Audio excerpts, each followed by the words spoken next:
Hello everybody, good morning and welcome to the United Stand. This is your latest Manchester United news, and you know what? I think we should all be in a good mood this morning, regardless of where you sit on this whole manager debate. The point, I think, as I wake up this morning and digest yesterday and the last few days and where we are, is that actually we're in a very good situation. And I'll explain why that in a moment. But first of all, let me just say thank you to Flick for sponsoring today's video. It's free to download, links in the video description. It takes you into the Flick Man United app section where you can be chatting daily with whoever's on there. Lots of different topics, Ollie in, Ollie out, transfers, Champions League chat, what's going on with Pogba, etc. Also daily polls and quizzes. And today's poll, two polls are: Cavani scored his first goal for Man United. Should he start? Yes.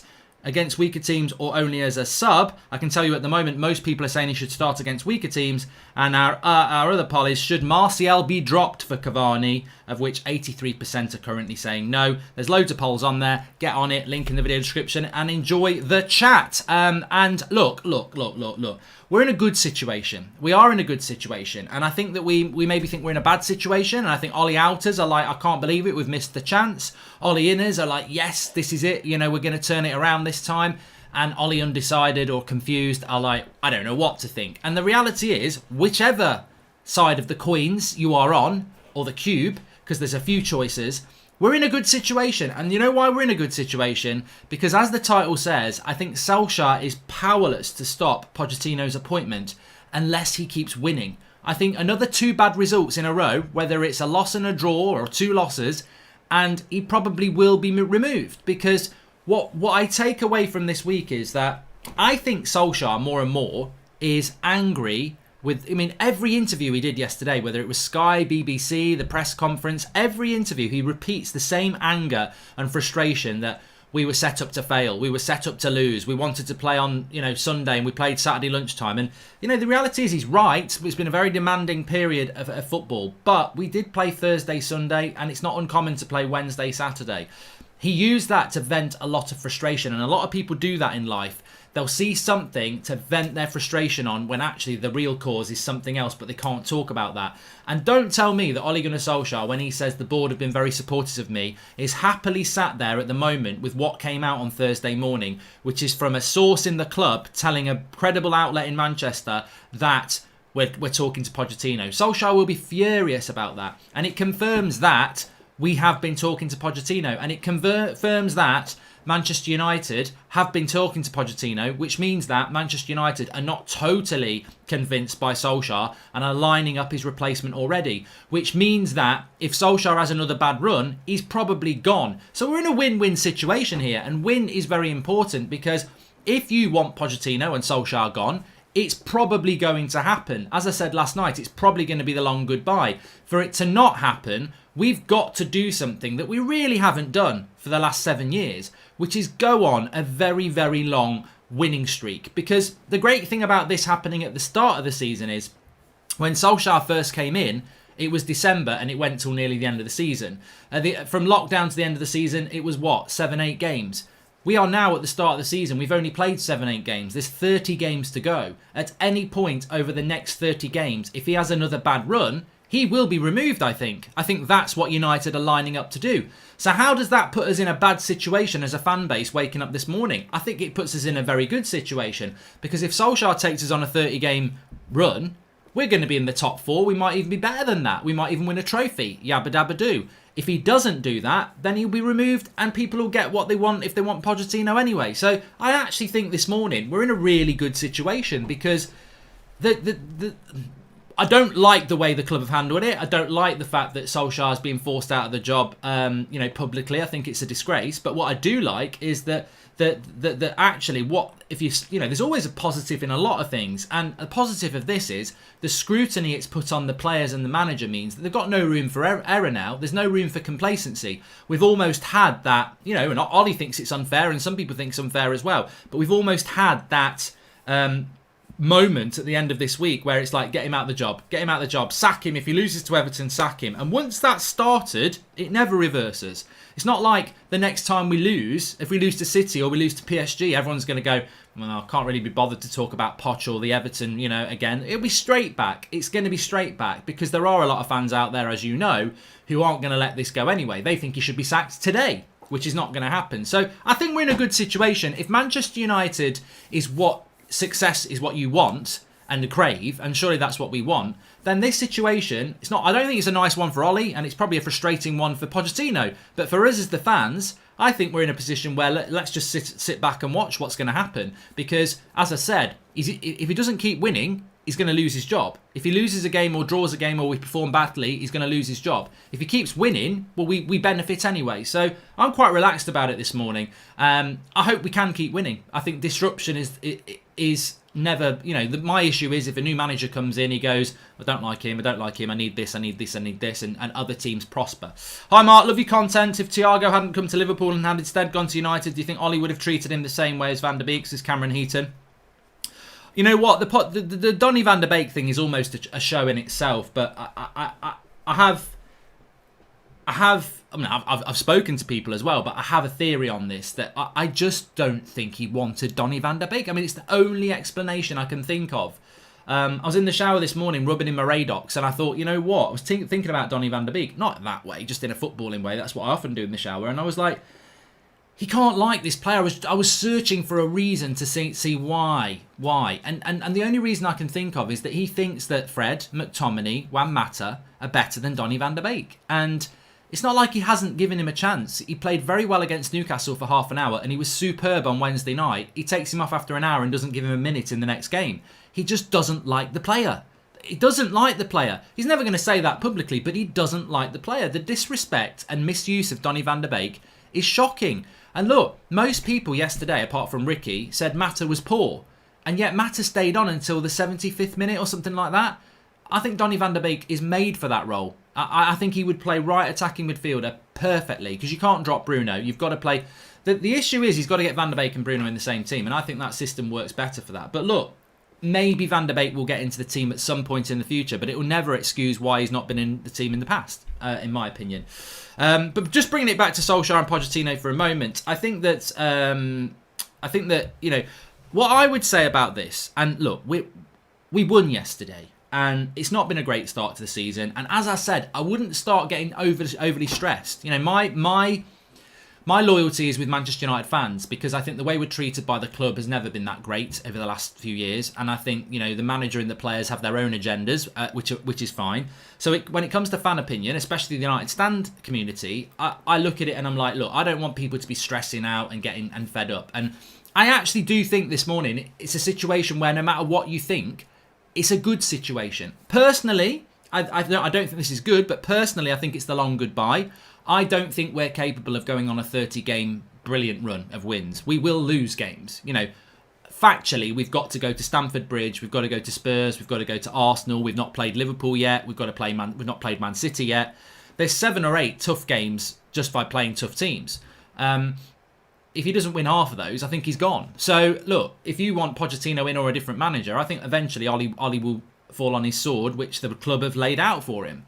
But if he doesn't, well, this is the revolution that we want. So I just think, whatever's going to happen is going to happen. One result yesterday won't change anything. It's what we do in the future, what we do after the international break. And I look at the next 5 Premier League games and I say, ooh, look, we've got West Brom, we've got Southampton, we've got West Ham, we've got Man City, and we've got Sheffield United. We should win 4 out of those 5. When do we ever go and do that? Not even in Ollie's reign, when do we ever do that? We look at a run of fixtures and we go, well, that's got to be 4 wins, and it has got to be 4 wins, but I doubt it will be. But what people forget is, even if it's 4 wins, you've got to play Istanbul, which will probably win, but you've got to play Leipzig and you've got to play PSG. If he loses those 2 games, he could get sacked even if we do well in the Premier League because those results will be a flip of what we did before. The bad thing about beating PSG and Leipzig is that we've shown that we can beat them. If they then beat us, then subconsciously or consciously, it shows a drop-off.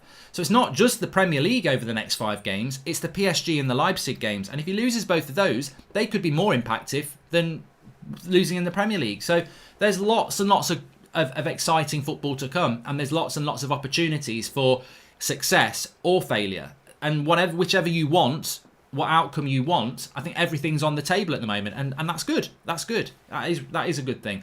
And when it comes to Ollie, you know, everyone says, "Oh, have you got an analogy for it?" And I don't think Ollie would mind me saying this, but I was thinking about this, and I think with Solskjaer and a new manager, I was trying to think of what it is, because Ollie is well liked. He's a legend of the club.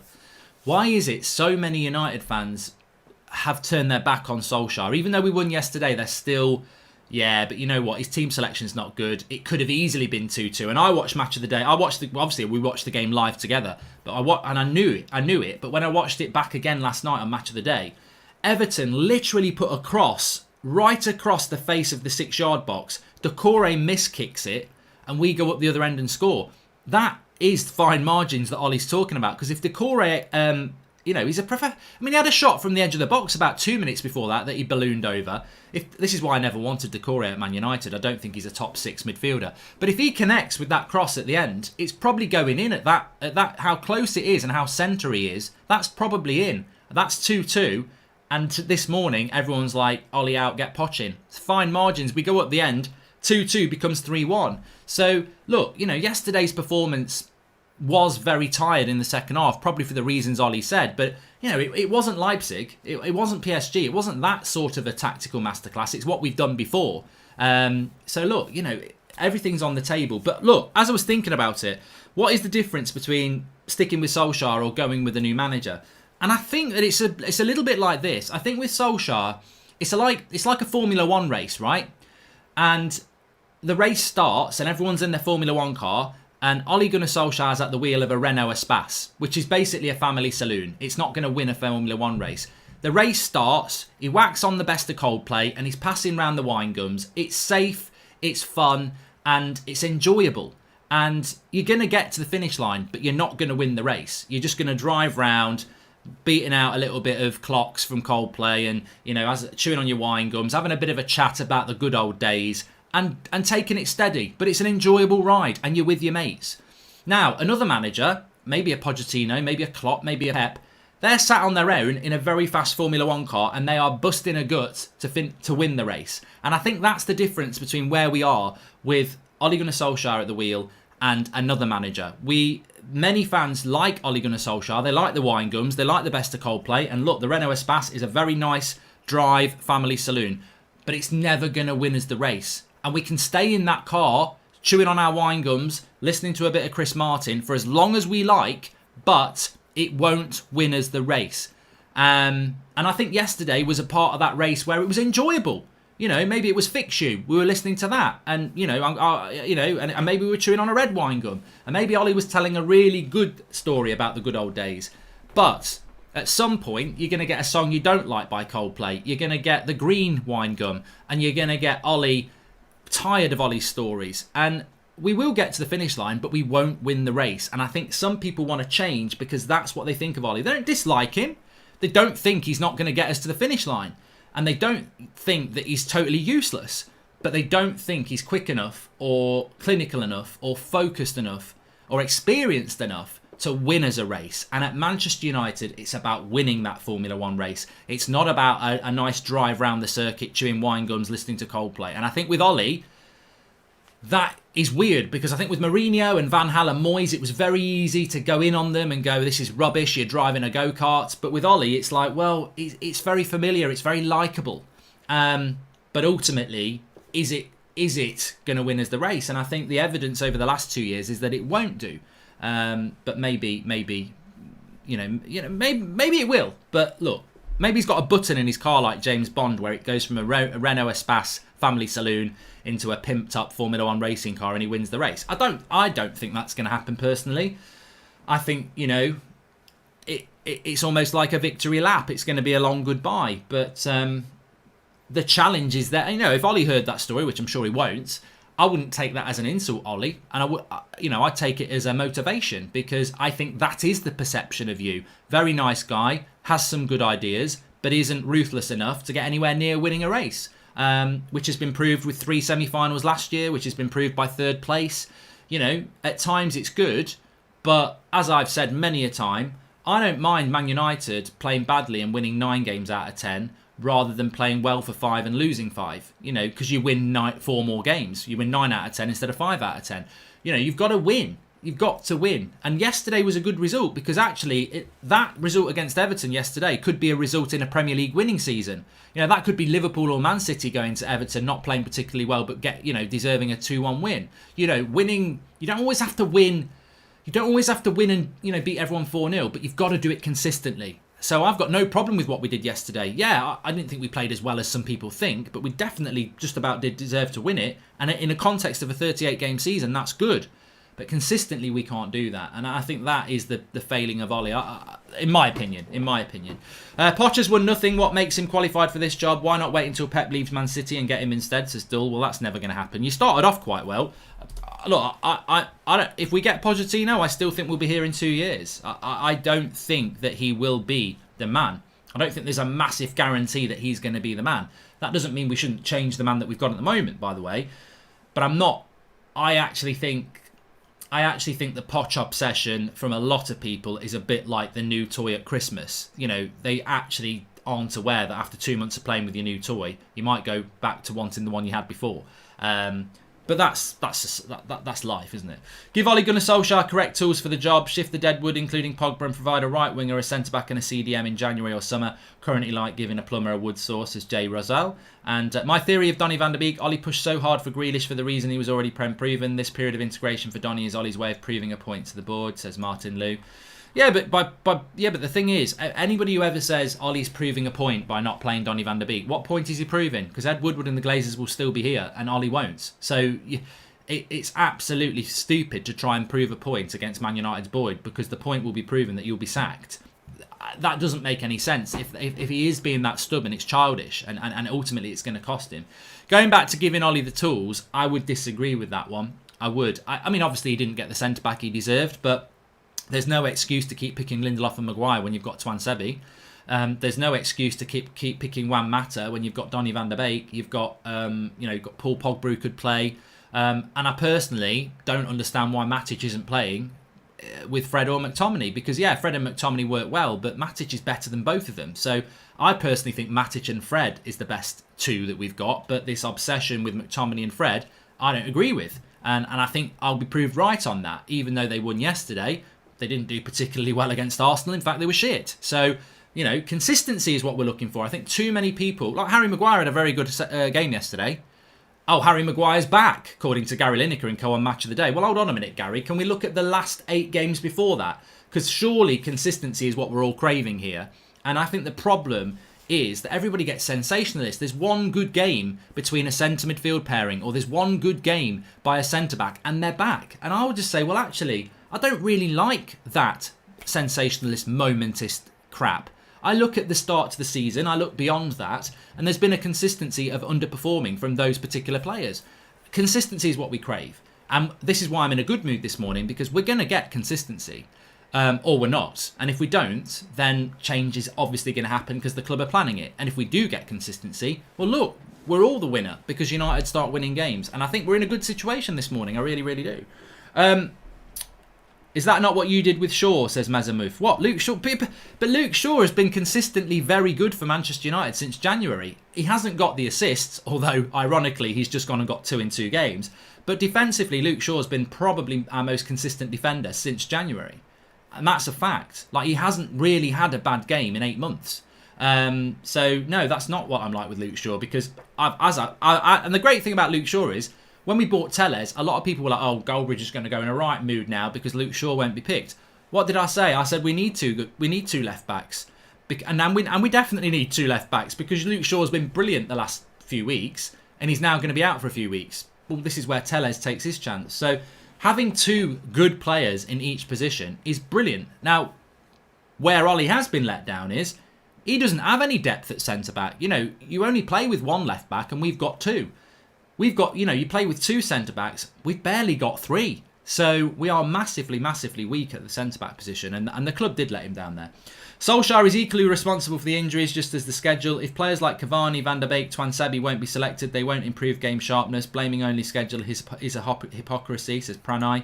And Ollie hasn't been able to figure out his first 11, and that shows he's confused nonsense lineup every single match. We need consistency. If Ollie goes and Poch comes, the cycle will repeat itself, says Enzo. And before things went downhill, Mourinho got second place and 81 points with Jones in defence.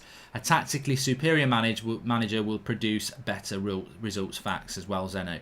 Well, look, I know we're a couple of weeks off from playing the West Brom game, and I don't know what you think, but in my opinion, I really hope that the team he picks against West Brom is the team he picked yesterday. Now, it's not the team I would pick, but he's got to start picking a team consistently.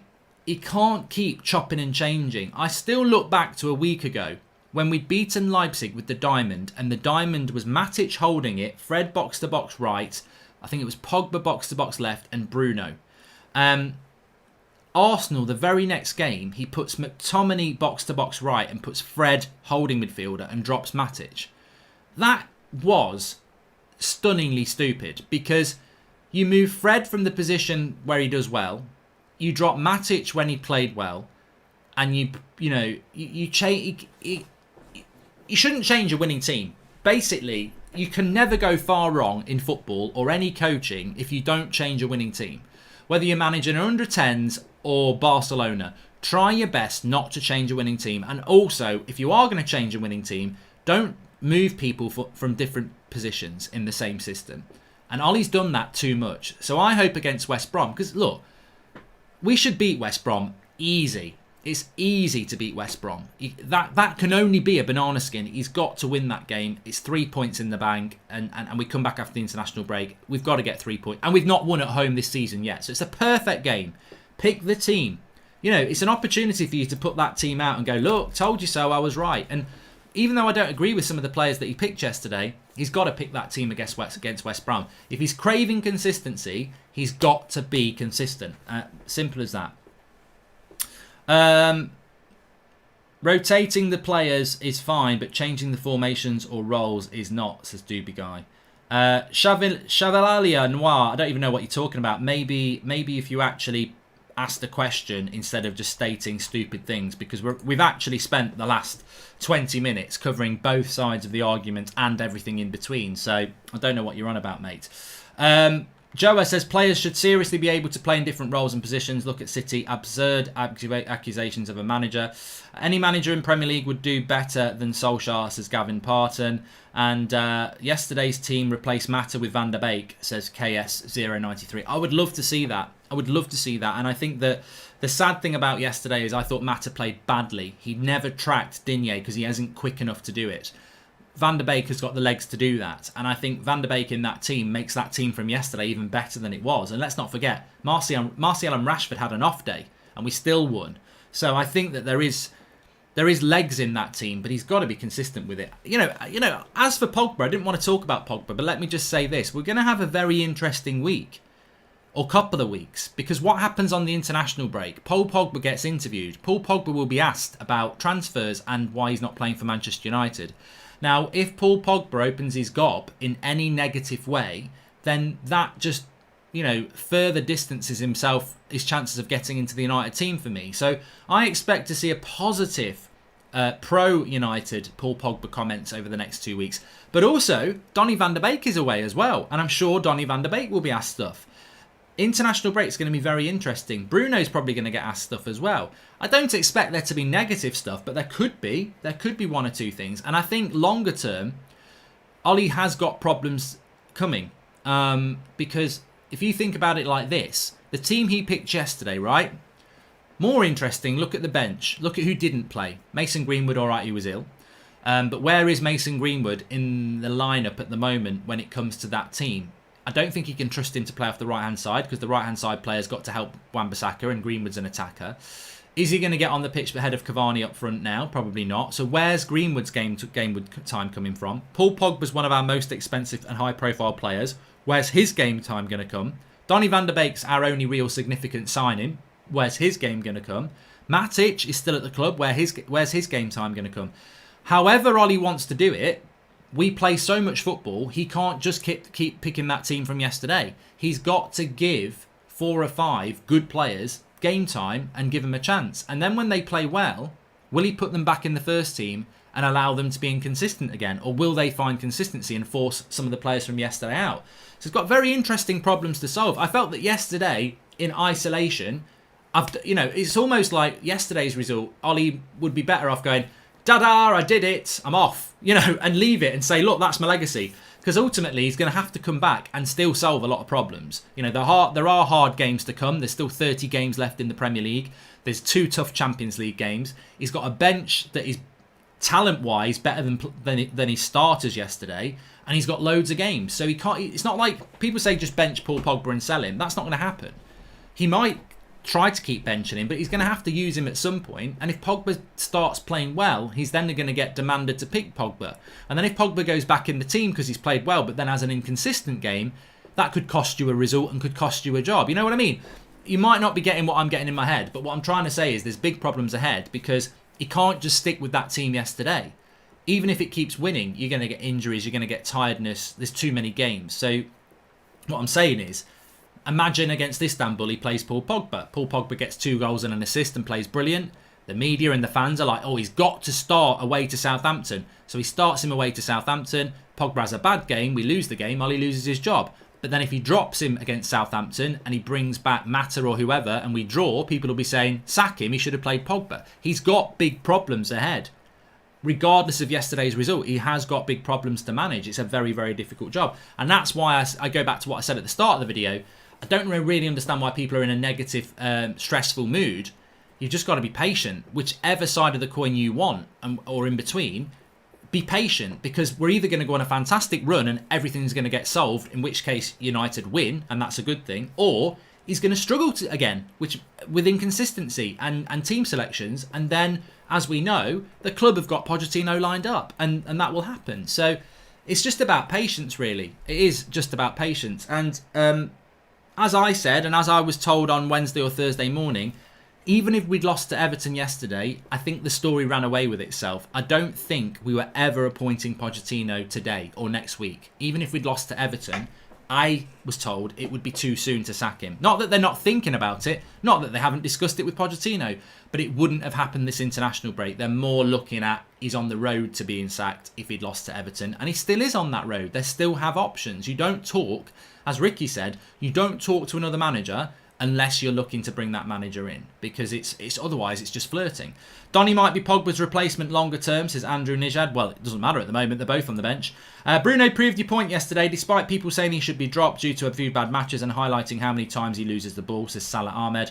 And Mark, what do you think about Nagelsmann from Leipzig or Tuchel if he's sacked? Even think perhaps someone like Nuno could be a dark horse, says Stephen Hazard.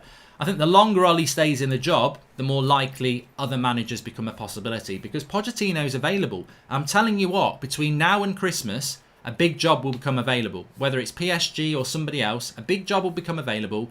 And I mean, what if Pep loses to Liverpool today? I mean, I'm doing a watch along for that on That's Football if you want to join me. But what if Liverpool beat Pep today? Man City will be making plans already. They might be talking to Poch saying the job's yours at the end of the year. So Man United might not get Poch because they might wait too long. So it's going to be interesting. It's going to be interesting what happens. And I actually think we're in a good position this morning. And where we are in a good position, I saw a newspaper this morning saying that Roy Keane's been basically sat down by United players yesterday because a week ago Roy Keane said that United lacked leaders, and yesterday they proved that they didn't. And this is just sensationalist bullshit again, because it's like, oh, wow, we're going to go off one result compared to our last 7 games where we've lacked leadership, really. But where we don't lack leadership is Bruno Fernandes. We've never lacked leadership in him. He is the leader. And the great thing about not having fans in the ground, and it's not great not having fans in the ground, is that you do get to hear a lot of things that go on the pitch. And Bruno Fernandes never shuts up shouting at people and telling people what to do. He's all over the place. And I just think he's a revelation. He's hardly played in this league. And he's a revelation. He's in the referee's ear. He's getting into arguments and conversations with the opposition. He's shouting at his own players. Bruno Fernandes yesterday is why Ole Gunnar Solskjaer's in a job today. If Bruno Fernandes had gone into the game yesterday and gone, you know what, I actually quite fancy Pochettino, I don't really like Solskjaer, I'm just going to put in a 6 out of 10 until we get rid of the manager. And that has happened. That has happened. Not with Bruno, but that has happened. Players get rid of managers. It happens all the time. The players didn't do that yesterday, and Bruno Fernandes certainly didn't. And Bruno Fernandes is, without a shadow of a doubt, Manchester United's most important player. And it makes me laugh that there is still an agenda against Bruno Fernandes. I don't know. I've never understood it. I don't know what it is. If any of you know what it is, get it in the comments, because I've got no idea. But there are people in our fan base, some of which are on this channel actually, who are who just don't value Bruno Fernandes, and it's like taking them outside when it's raining and them telling you it's not. You're getting wet. I don't care. It's not raining. It is raining. Look at it. You're wet through now. I'm not. I'm perfectly dry. You're wet. You're wet. Anyway, but yeah, I mean Bruno Fernandes. Whether you don't like the way he plays or whether you don't like the way he looks or whatever it is, he is factually our best player and our most important player. And whatever our future is, he is probably the most important player in that future. And he's definitely a leader. Welcome to the Members Club, Butty. Thank you very much for joining. Bruno's the best, says James Taylor. And Fernandes is a damn good guy. I don't get it. I mean, I'm looking at the live comments. I just don't get it. I mean, most people are very complimentary about Bruno. He's one of the best in the world. He's the complete package, says Butterpants. He's a stat padder as well, isn't he? He's a stat padder in a very good way. I've always called Bruno a stat padder. Yesterday, 2 goals and assist. Add that to what he's done already this season. And yeah, look, I agree. He hasn't had the best start to the season. But if you look at his stats, goals and assists, I bet they're very good already compared to most people in the league. Bruno Fernandes' quality, it's just every other club realising his quality and failing to admit it, says Dylan. Look, no, I think rivals having a go at Bruno's fine, but we actually do have people in our fan base who don't get it. Is it because Bruno's keeping Ollie in a job that people don't like him? That could be a reason, actually. I've never thought about that one, Martin Liu. Ricky with Bruno is what Southgate is with Grealish, says Shad.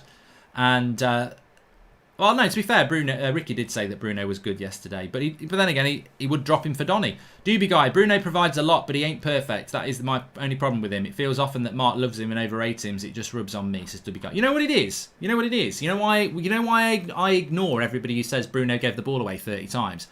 Because I've played football. I've watched football for many, many years. And what people don't get, and I don't know whether it's the FIFA generation or the highlight package generation, is that when you've watched football a lot, and most of you have, so I don't understand why you don't get this. When you watch football a lot, whether it's Messi or Ronaldo, every time they get the ball, they don't score a goal, they don't skip past 3 players. Football, talented players are, by their very nature, inconsistent. I used to watch Ryan Giggs running down the wing at Old Trafford, and he would infuriate the crowd. Like, anybody who used to go and watch United in the early noughties will tell you this. Ryan Giggs used to get a lot of pelters from the crowd. And most people who go then, I've had messages and I've spoken to people and they've gone, I love it when you say that because I remember that. And it did used to happen. Ryan Giggs used to get a lot of pelters from the Old Trafford crowd.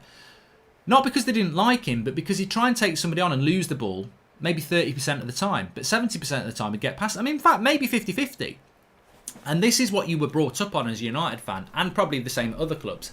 Your flair players don't get it right all the time because they're risk takers. You think about it, Ryan Giggs running against a right back 10 times. He might be running against a really good right back who knows what he's going to do and they'll tackle him a couple of times. But if that one time he gets past, he scores a goal or sets something up, it's worth running at them 4 or 5 times.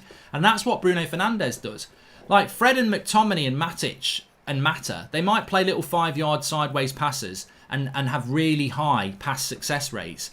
But Bruno Fernandes might try a pass they'd never try 10 times and get it right twice. But twice we might get a really good chance to score or score. And that's what it is with Bruno. That's why when people are telling me he gave the ball away these times, I'm like, I don't really care. I'm not really bothered. And look, against Istanbul, he should have been subbed. He was bad against Istanbul and he's not above having a bad game.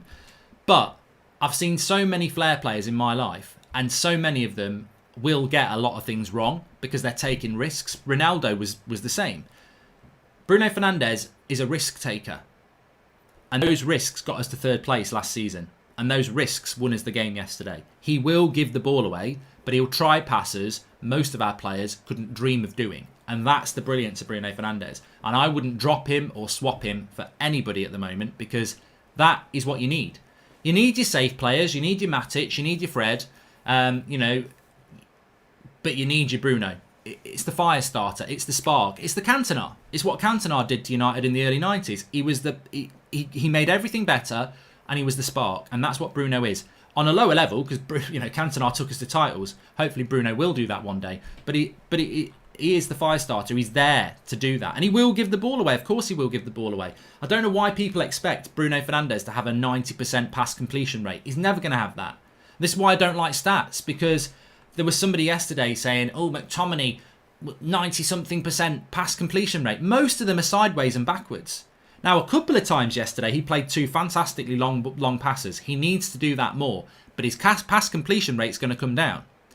If you keep it safe, you'll have a high pass completion rate. I never look at pass completion rates, because if you're bloody David Batty or Didier Deschamps, who passed it 5 yards for 90 minutes, side to side, but Iniesta has a pass rate of 70%, I'm going to go with Iniesta. He's a better player. Looking at Cavani's goal, he slightly goes wide and slows his pace down to make sure he doesn't get caught offside. Players like Rashford need to learn that intelligence. Pranay, that Cavani goal yesterday was elite. Absolutely elite. It looked very simple, but as soon as Bruno passed it to him, and the weight of the pass from Bruno and the way he pulled the centre-back away was brilliant, considering he was on a hat-trick, but he was always going to do that. That was world class between Bruno Fernandes and Cavani, but it looked easy. And the great thing about football is play movements like that look easy will often be very, very high end. And what happened there is Bruno timed the run perfectly to suck the centre-back off and then just laid it off. The pass was perfectly weighted, so Cavani doesn't need to take a touch. And Cavani keeps himself onside easily when other players, I think maybe Rashford or Martial could have got themselves offside there, you're right. But then Cavani had no doubt. Now, loads of strikers would miss that chance because Pickford's not in a terrible position. But Cavani does him with the eyes. He opens his body up that he's going to whip it round him, and then he goes near post. It was a brilliant finish, and every striker should score from there. It's a bad miss if you miss it, but a lot of people would have done. Make, how many more losses do you think United can afford before Solskjaer is put on the chopping block again? Mate, you know what? The bad thing is, I think we're in a good position today, like I said, because he's got to keep winning. And I genuinely think he's got to keep winning. I think what happened in the last 2 days was horrible in relation to what the club allowed to go out publicly. They basically undermined the manager. Now, what that undermining of the manager did is it split the fan base in a very, very divided way. And a lot of people have already made their mind up that maybe they wouldn't have made their mind up if that story hadn't come out. So whoever leaked that story out, don't become sympathetic saying, well, we're sticking with Ollie now, because that story, unfortunately, that story that went through Samuel Luckhurst in the Manchester Evening News, and they've got every right to report it because they clearly were told it, that story has caused irreparable damage. There are a lot of people now who know we're very close to getting Pochettino, and they will not come back towards Ollie unless he goes on a massive winning run. So the answer to the question is, I think the next time we draw a game, there's going to be pressure. The next time we lose a game, people will be demanding he gets the sack. So he's probably one bad result away now, which is probably very unfair, and he probably won't get sacked after that one result. But the pressure's there, and as we know with the media, it's not just the fans, the media are going to be 10 times worse. The media now know that United want Pochettino if Ollie messes up. So any inkling of a mess up, they're going to be on it. And that's what's going to happen. The only way that cannot happen is if we come back from the international break, we beat Istanbul, we beat West Brom, and then I think we beat West Brom, we beat Istanbul, we beat Southampton, and then I think we've got Leipzig, he's got to get a result there. And then, is it West Ham, and then it's PSG, and then it's Man City. The Premier League fixtures look winnable, but when you chuck the Champions League games against PSG and Leipzig in, you suddenly realise he's going to have to utilise that squad of players that he's benched. So it's a very interesting time ahead, and I think that he's got to keep winning. That's all he's got to do. And if he does keep winning, we're in a great situation. And if he doesn't keep winning, then what's happened about the last 2 days will come back. And United can't turn the tap off when they turned it on. I would love to know who it was who leaked that information, because from where the story came from, that will not be an unreliable leak, I don't think. I think that will be a good leak, and they started it, and once the tap's on, it's hard to turn it off. A good CDM is all we need to free other positions, says Daniel. Well, look, that's a massive point, and I would applaud it. I've always said this. I thought Fred and McTominay did a good job yesterday. There's no doubting that, but they're doing one person's job. They are 2 people doing one person's job. United do need a top quality CDM. I think even I'm not sure if he's there yet, but I think Declan Rice or prime Matic, you wouldn't need to play Fred and McTominay. Fabinho, someone like that. One person can do those two's job. The trouble is, and Ollie's right, he has to pick two because he hasn't got one to do it. He's tried Fred on his own, can't do it. McTominay on his own, can't do it. Matic, can he do it anymore? So he's right to pick two players there. He's definitely right. But we need one player to do it because it frees up another attacking midfielder. So, yeah, you're right. It's a good point, but it's not going to happen anytime soon, is it? I tell you what, Lookman, RM, that penalty last night, what a prat. I would be... Imagine if that was a United player. Last sort of minute, and he tries and does that. What a prat. If you've not seen it, look up Lookman's penalty for Fulham. You'd be fuming. When it works, you look brilliant, but why do that?